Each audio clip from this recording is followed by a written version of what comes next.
మీ business ఏదైనా మీ ఊర్లో promotion చేయాలంటే అది సుమన్ టీవీతోనే సాధ్యం. ఇప్పుడే సంప్రదించండి.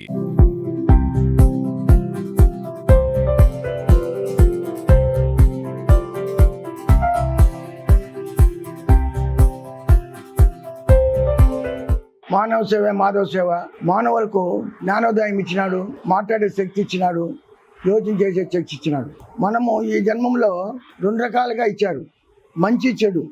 మంచి చేస్తే బిడ్డలు బాపులు క్షేమంగా ఉంటారు, చెడు చేస్తే బాధలు పడతారు.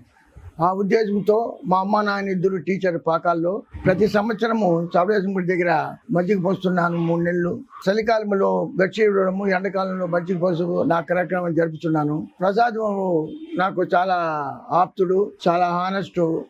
ఆయన ఒక విషయంలో ఒక ఛానల్లో నన్ను ఇంట్రడ్యూస్ చేశారు.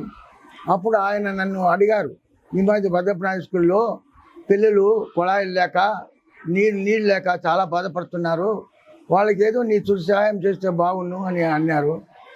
నేను యోచన చేసి వచ్చి చూస్తాను, చూడండి ఏది చేయను, చూస్తానని చెప్పి ప్రసాద్కి మాట ఇచ్చి వచ్చాను. మేడం గారు చాలా ఆప్యాయతగా మాట్లాడి నా మనసును ఆన్నే ఇచ్చేట్టుగా ఏర్పాటు చేశారు. ఆమెను గురించి ఆమెకి కూడా నేను ధన్యవాదాలు అర్పిస్తున్నాను.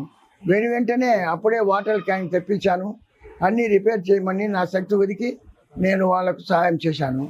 నేను చేసేనే గొప్పతనం కాదు, చేసిన దాంట్లో అంత పెద్ద తృప్తి కాదు, రకరకాలుగా చేస్తూనే ఉన్నాను. తెలగల జాతులు మీరు చాలామంది కూడా ఇటువంటి గవర్నమెంట్ స్కూల్స్కి వారానికి ఒకసారి హెల్త్ ఆఫీసర్ గారు వచ్చి విజిట్ చేయాల.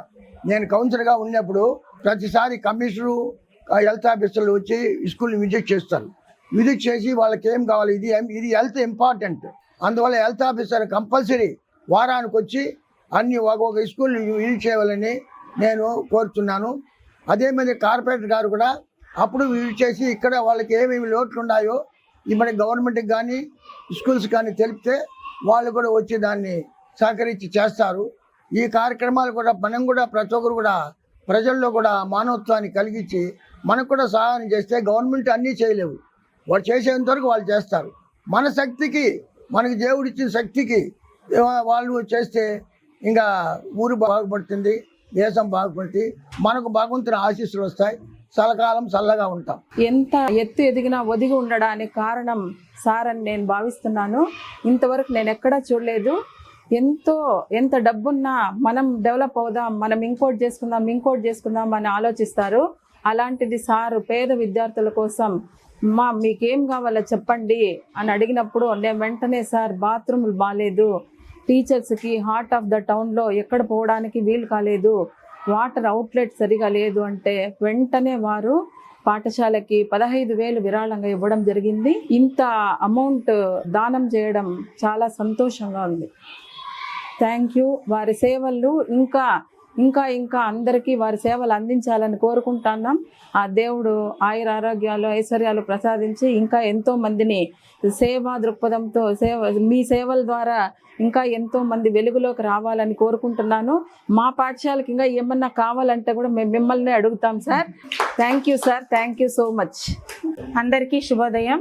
ఈనాడు వరదప్ప నాయుడు పాఠశాలలో ఒక పవిత్రమైన కార్యక్రమం జరిగింది. ఆ పవిత్రమైన కార్యక్రమంలో మన పార్థసారథి నాయుడు సార్ గారు అడిగితేనే అమ్మ అయినా ఇస్తుందంటారు, కానీ అడగకపోయినా ఆయన పేద విద్యార్థుల వాళ్ళకి అవసరాలను గుర్తించి సహాయం చేయడానికి ఆయన ఎప్పుడు ముందుంటారు.